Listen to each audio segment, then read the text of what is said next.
कुछ वहाबियों ने यहाँ तक लिख दिया माज़अल्लाह के नबी के वालिदैन काफिर हैं, यहाँ तक लिख दिया है। लेकिन कान खोल के सुन लिए, किसी भी नबी का नूर किसी काफिर की पेशानी में आता ही नहीं है। नबी के बाप, नबी के दादा, ये सब मुसलमान थे, अहले इस्लाम थे, ये अल्लाह को मानने वाले थे। इसी महीने की 12 तारीख को आमिना के लाल, मदीने के सरदार, नबियों के ताजदार मोहम्मद अरबी 12 तारीख को इस दुनिया में तशरीफ लाए। 12 तारीख को, कितनी तारीख को जोर से बोलिए, दुनिया में आए हैं। नबी पैदा नहीं हुए, बनाए नहीं गए, बल्कि दुनिया में तशरीफ लाए। अल्लाह ने पैदा तो बहुत पहले कर दिया था, बना तो बहुत पहले दिया था। बना कब दिया था? बना जब दिया था, ना अब था, ना तब था, ना कब था, ना जब था, ना यहाँ था, ना वहां था, ना ऊपर था, ना नीचे था, ना राइट था, ना लेफ्ट था, ना महीना था, ना साल था, ना दिन था, ना करिया था, ना शहर था, ना कस्बा था, ना देहात था, कुछ ना था। अल्लाह ने सबसे पहले जो बनाया वो अपने नबी को बनाया। सबसे पहले, सबसे पहले जो बनाया अपने नबी को बनाया, सबसे पहले बनाया अपने नबी। हाँ, मैं आपको अर्ज कर रहा हूं नबी की मोहब्बत, भाइयों, नबी की मोहब्बत। कुछ लोग ये सोचते हैं कि सबसे ज्यादा मोहब्बत नबी से हम करते हैं, लेकिन मेरे भाइयों, अगर तुम्हारा अमल नबी की शरीयत के मुताबिक नहीं है तो ये मोहब्बत तुम्हारी मानी नहीं जाएगी। करबला में जो यजीदी थे वो ये नहीं कहते थे हम गुमराह हो गए, वो सब के सब कहते थे शरीयत पे सबसे ज्यादा अमल करने वाले हम हैं। उनका कहना ये था कि हम जो है शरीयत पे सबसे बढ़कर अमल करते हैं, उनका ये कहना था। मगर उनके कहने से थोड़ी कुछ होता है, होता तो वो है जो करबला में नबी का नवासा कह देता है, उनके कहने से। ऐसे ही मेरे भाइयों, हम ये कहते हैं कि नबी से मोहब्बत करते हैं, लेकिन ये कौन सी मोहब्बत है कि हमारा कोई भी अमल नहीं बताता कि यार ये नबी से मोहब्बत करने वाला है। नबी से मोहब्बत करने वाले का तो अमल बता देता है ये नबी से मोहब्बत करता है, अमल बता देता है मेरे भाई। अब देखिए, सुनिए, अल्लाह ने सबसे पहले अपने नबी को पैदा फरमा दिया, ठीक, और पैदा फरमाने के बाद में अल्लाह ने एक तारे की शक्ल में नबी के नूर को रखा। हजारों बरस वो नूर जगमगाता रहा, हजारों बरस। हजरत जिब्रील ने भी उस नूर को देखा, उस नूर को देखा, नूर जगमगाता, जिब्रील देखता। हद ये हुआ कि वो नूर पुष्ट दर पुष्ट, पुष्ट दर पुष्ट, पेशानी दर पेशानी मुंतकिल होता होता होता होता हजरत अब्दुल्लाह की पेशानी में आ गया। और हजरत अब्दुल्लाह मेरे नबी के अब्बू जान हैं। कौन है? हजरत अब्दुल मुत्तलिब नबी के दादा जान। कौन है? दादा जान। और अब्दुल्ला नबी के अब्बू जान। अब मैं बड़ी प्यारी बात बता रहा हूं, मोहब्बत से सुनिएगा तो फिर बात जहन बनेगा। हजरत अब्दुल मुत्तलिब ने हजरत अब्दुल्ला को सबसे ज्यादा प्यार किया अपने 10 बेटों में, इसलिए कि नबी का नूर इनकी पेशानी में था तो इनका तो हुस्न ही अलग था। क्या था? इनका तो हुस्न ही अलग था, इनका तो जलवा ही अलग था। हजरत अब्दुल मुत्तलिब को जब कोई औलाद ना थी तो इन्होंने मन्नत मान ली, या अल्लाह मुझे तू कोई औलाद दे दे तो एक बेटा तेरी राह में कुर्बान करूंगा। ये इन्होंने मन्नत मान ली। नबी के बाप, नबी के दादा, ये सब मुसलमान थे, अहले इस्लाम थे, ये अल्लाह को मानने वाले थे। अगरचे मेरे नबी तशरीफ ना लाए थे, मगर इन्होंने किसी झूठे खुदा की इबादत कभी न की। ये नबी के नूर की बरकतें थी, नबी के नूर की क्या थी? ये कुछ वहाबियों ने यहाँ तक लिख दिया माज़अल्लाह के नबी के वालिदैन काफिर, यहाँ तक लिख दिया है। लेकिन कान खोल के सुन लिए, किसी भी नबी का नूर किसी काफिर की पेशानी में आता ही नहीं है। नबी के नूर की बरकतें होती हैं कि नबी ने ऐलाने नबूवत ना भी किया हो, उस नूर की बरकत से उनकी जो पुश्तें होती हैं वो अल्लाह ही को मानने वाली होती है। तो कहा या अल्लाह अगर मुझे बेटा हो, मुझे अगर बच्चे हो जाएं तो फिर मैं एक बेटा तेरी राह में कुर्बान करूंगा। अल्लाह ने बेटे दिए 10 बेटे, उनमें एक अब्दुल्ला है जो नबी के वालिद है। किसे कुर्बान करूं, किसे कुर्बान करूं? लोगों पूरे मक्का के अंदर हजरत अब्दुल्ला के हुस्न के चर्चे थे, उनके जमाल के चर्चे थे। पूरे मक्का में कहते थे अब्दुल मुत्तलिब के बेटे अब्दुल्ला की तरह ना कोई हसीन है, ना जमील है, ना उनकी तरह खूबसूरत है, ना कोई नौजवान है। नबी के बाप है ना, तो हर चीज में लाजवाब है। सुभान अल्लाह। पूरे मक्का के लोग हजरत अब्दुल्ला से मोहब्बत करते। पूरे मक्का के लोगों की ख्वाहिश ये रहती थी कि हमारी बेटी का निकाह हमारी बेटी की शादी अब्दुल्ला से हो जाए। ख्वाहिश रहती थी, इसलिए कि आप लाजवाब थे। पूरे मक्का में आपका कोई हुस्न का जवाब न था। मक्का के लोगों की ख्वाहिश अब्दुल्ला से हमारा हो जाए, अब्दुल मुत्तलिब हमारा समधी हो जाए। इसी दरमियान हजरत अब्दुल मुत्तलिब ने पर्ची बनाई, कुरा डाला। चूंकि कुर्बानी करना थी ना, तो कुरा डाला कुर्बान करने के लिए। तो कुरे में जो नाम आया वो हजरत अब्दुल्ला का आ गया। किसका आ गया? हजरत अब्दुल्ला का। पूरे मक्का के अंदर लोग गमगीन हो गए, आग की तरह खबर फैल गई।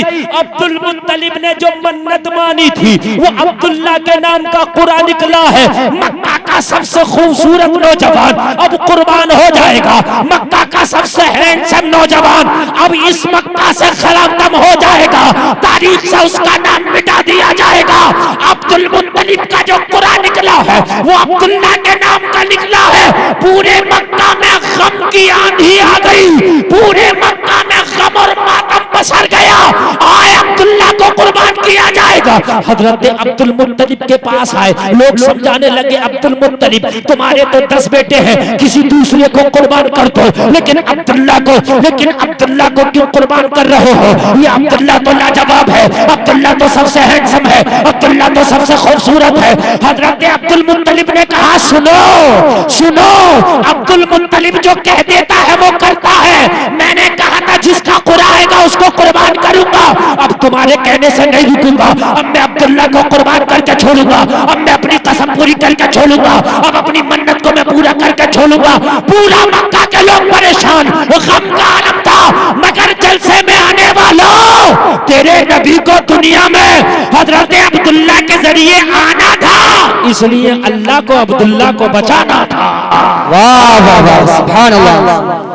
कुरा तो निकल ही आया और अब्दुल मुत्तलिब ने कहा मैंने ठान लिया, मैंने इन्हीं को कुर्बान करना। हालांकि मैं सबसे ज्यादा मोहब्बत अपने बेटों में अब्दुल्ला से करता हूँ। मेरे 10 बेटे हैं, मगर सबसे ज्यादा प्यार मैं अब्दुल्ला से करता हूँ, सबसे ज्यादा लाड़ मैं अब्दुल्ला से करता हूँ, सबसे ज्यादा प्यारा मेरी नजरों में अब्दुल्ला है। मगर मक्का के लोगों, मैं अपने उसूलों का पाबंद हूँ। कुरा अब्दुल्ला के नाम का आया, लिहाजा अब्दुल्ला ही को कुर्बान किया जाएगा, तुम्हारी बात नहीं मानी जाएगी। सारे मक्का के लोग आ गए, अब्दुल्ला को कुर्बान ना करो, चाहे कुछ भी ले लो इसकी जगह, कुछ भी कहो हम मानने तैयार हैं, लेकिन अब्दुल्ला को कुर्बान ना करो। सारे मक्का में गम का माहौल। हजरत अब्दुल मुत्तलिब अपनी मन्नत पे अड़े डटे। जब ना माने तो उस जमाने में एक औरत थी जो बहुत बड़ी काबिल थी, बहुत बड़ी कह लीजिए अपने वक्त की आलिमा थी, अपने वक्त की। लोग उसकी बात पे एतबार करते थे, लोग उसकी बात पे एतबार करते थे। वो बहुत बड़ी आलिमा थी अपने वक्त की, वो कई तरह के उलूम जानती थी। लोगों ने कहा अब्दुल मुत्तलिब से अगर आपकी इजाजत हो तो उस औरत के पास चलते हैं और उससे कहते हैं कि इस मसले का हल निकालें। क्या पता वो कोई हल निकाल दे, बहुत काबिल है, बड़े बड़े मामलों के हल चुटकियों में निकाल देती है। अब्दुल मुत्तलिब ने कहा अगर तुम्हें यही राय है तो चलो, हल अगर समझ में आएगा तो ठीक है, नहीं तो मैं अपनी मन्नत पे डटा हूं, अड़ा हूं। अब्दुल मुत्तलिब को उस औरत के पास ले जाया गया। हजरत अब्दुल मुत्तलिब ने अपनी बात रख दी। कुरान निकला है अब्दुल्ला के नाम का। उस औरत ने कहा मेरी ये राय है, अगर आप माने तो अब्दुल मुत्तलिब आप अपने अब्दुल्ला के बदले 10 ऊंटों की पर्ची डालें। कितने? एक अब्दुल्ला के नाम की और एक 10 ऊंटों के नाम की। ठीक है, दोबारा पूरा करें। यानी 10 बेटों में अब्दुल्ला आ गए तो 9 को तो अब रख दें एक तरफ, क्योंकि 9 का तो आया ही नहीं, नाम अब्दुल्ला का आया ना। तो इसका बदला ऐसे दें आप अब्दुल्ला का कि आप 10 ऊंटों का बनाएं एक पर्ची। और पर्ची क्या होती थी उस वक्त? तीर होते थे, वो पर्ची कह लीजिए, आपको समझाने के लिए मैं बता रहा हूं। तो एक नाम लिखें अब्दुल्ला और एक नाम लिखें 10 ऊंट।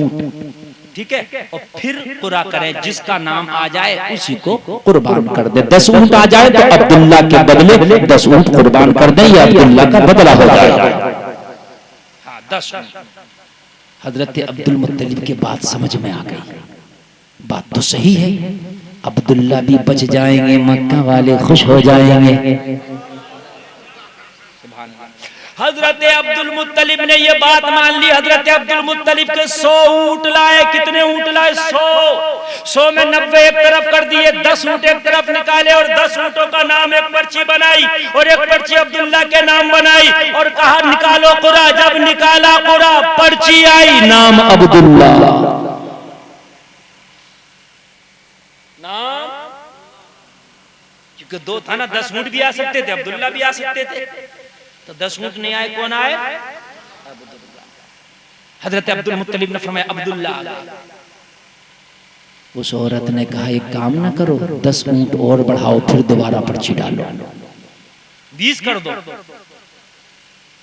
हजरत अब्दुल मुत्तलिब को बात समझ में आ गई। अब दोबारा पर्ची डाली, एक पर्ची में 20 ऊंट, एक तरफ अब्दुल्ला पूरा डाला, दोबारा निकाला, फिर अब्दुल्ला, फिर अब्दुल्ला। हाय हाय, अब क्या करें? कहा 10 ऊंट और बढ़ा दो, 30 कर दिया। पर्ची डाली, कुरा डाला, फिर निकाला, फिर जब निकाला तो फिर अब्दुल्ला। 10 ऊंट और बढ़ा दो, 40 हो गए। फिर पर्ची निकाली, फिर कुरा डाला, फिर अब्दुल्ला, फिर 10 बढ़ा दो, फिर कुरा डाला, फिर अब्दुल्ला। 60 हो गए, फिर कुरा डाला अब्दुल्ला। 70 ऊंटों की पर्ची बनाई, फिर कुरा डाला अब्दुल्ला। 80 ऊंटों की पर्ची हो गई, फिर कुरा डाला अब्दुल्ला। 90 ऊंटों की पर्ची बनाई, कुरा डाला अब्दुल्ला। ऊंट कितने थे? 100। अब 10 रह गए ना। अब वो 10 भी 90 में मिला दिया, कितने हो गए? पर्ची बनाई, कुरा डाला, 100 अब्दुल्ला का 10वीं बार में नाम आया। 100 पूरे मक्का में खुशी की लहर आ गई। अब्दुल्ला का नहीं आया, 100 ऊंट का आया। मैं आपसे पूछना चाहता हूँ, ये कुरा डाला था तो पहले बार 10 ऊंटों का आ जाना चाहिए था, दूसरी बार आ जाना चाहिए था, तीसरी बार आ जाना चाहिए था, चौथी बार आ जाना चाहिए था, 5वीं बार आ जाना चाहिए था, 6ठी बार आ जाना चाहिए था, 7वीं बार आ जाना चाहिए था, 8वीं बार आ जाना चाहिए था, 9वीं बार आ जाना चाहिए था, 10वीं बार आया। क्यों आया? अल्लाह बताना चाहता है, ओ अब्दुल मुत्तलिब, तुम्हारी सारी प्रॉपर्टी, सारा असासा 100 ऊंट है। अरे तुम्हारा सारा असासा एक तरफ, अब्दुल्ला एक तरफ। नारे तकबीर, नारे रिसालत, जश्न ईद मिलादुन नबी। सारे असासे एक तरफ, ये नबी के दादा को बताया जा रहा है। ओ अब्दुल मुत्तलिब, नबी के दादा, सुन लो, तुम्हारा सारा असासा एक तरफ, नबी के अब्बू जी अब्दुल्ला एक तरफ। जब नबी के अब्बू का ये आलम है तो फिर नबियों के तजदार का आलम क्या होगा? सुभान अल्लाह। अब मुझे बताइए क्या होगा, इस पार का जब ये आलम है उस पार का आलम क्या होगा। आय हाय हाय। हजरत अब्दुल्ला के बदले 100 ऊंट कुर्बान किए गए। कितने ऊंट? 100 ऊंट। पूरे मक्का में खुशी, ऐसी खुशी पूरे मक्का में ऐसी खुशी थी कि तुम अपनी शादियों में खुशी नहीं मनाओगे, बहुत खुश थे। पूरे मक्का में ये खबर फैल गई अब्दुल्ला के बदले 100 ऊंट कुर्बान कर दिए गए हैं। किसी को ये गम नहीं था कि 100 ऊंटों की कुर्बानी हुई है, सबको खुशी ये थी कि अब्दुल्ला बच गए हैं, हजरत अब्दुल्ला बच गए हैं। इसलिए कि अब्दुल्ला लाजवाब है, अब्दुल्ला खूबसूरत है। अब जरा मुझे बताएं, हजरत अब्दुल्ला बचे, फिर हजरत अब्दुल्ला की शादी हजरत आमिना से हुई, और जब हजरत आमिना आपके निकाह में आई, हजरत आमिना आपकी बीवी बनी, तो जलसे में आने वालों जो अमानत हजरत अब्दुल्ला की पेशानी में थी वो मुंतकिल होके वतन आमना में आ गई। हजरत आमना उम्मीद से हुई तो मक्का की औरतें हजरत आमिना के घर आके बोली, आमिना तुम बड़ी अमीर हो गई हो, पूरी पूरी रात चिराग जलाती हो, तुम्हारे घर में पूरी पूरी रात रोशनी होती है। हजरत आमिना ने कही, जिस दिन से मैं उम्मीद से हुई मैंने किसी दिन भी चिराग नहीं जलाया है। कहा फिर तुम्हारे घर रोशनी क्यों होती है? कहा मेरे शिकम में जो बच्चा है ये इसकी बरकतें हैं कि अल्लाह ने मेरे घर को रोशन कर दिया। अल्लाह ने मेरे घर को रोशन कर दिया।